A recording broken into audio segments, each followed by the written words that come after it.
अब हम पढ़ेंगे तू क्यों बैठ गया है पथ पर कविता का सारांश। इस कविता को हरीश राय बच्चन जी ने लिखा है। चलिए सारांश देखते हैं।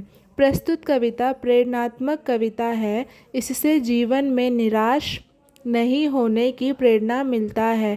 जीवन में कितनी भी विपदा आए उससे हार नहीं मानना चाहिए। उसका सामना साहस और हिम्मत से करना चाहिए। जो इस कविता में स्पष्ट दिखाई देता है। कवि इस कविता के माध्यम से कह रहे हैं कि हे पथिक, तुम जीवन रूपी पथ पर क्यों बैठ गए? अगर कोई लक्ष्य नहीं है तो भी मार्ग पर आगे बढ़ो, आगे चलते रहो, अपने पैर को आगे बढ़ाते रहो। तुम बैठो नहीं, आगे बढ़ते रहो। नहीं तो चलने वालों के दल में अगर तुम बैठ जाओगे तो हमेशा तमाशा बनकर रह जाओगे। तुम क्यों बैठ गए हो पथ पर? आगे बढ़ते रहो। हे पथिक, हर मानव का इतिहास रहेगा।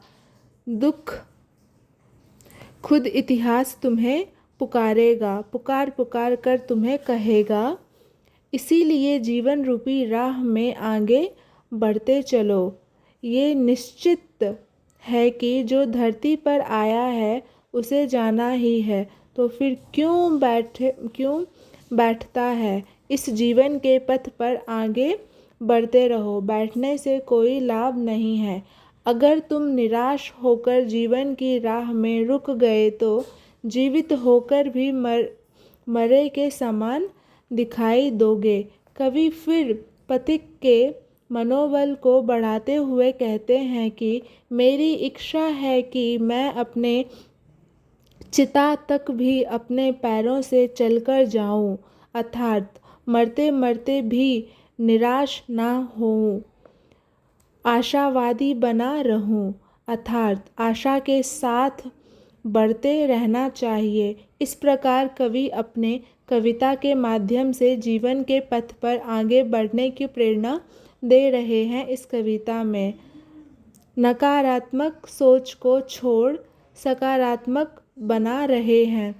इनके काव्य की भाषा सरल तथा खड़ी बोली है। आशा करती हूँ कि आप सभी को इतनी सुंदर कविता का अर्थ समझ में आया होगा।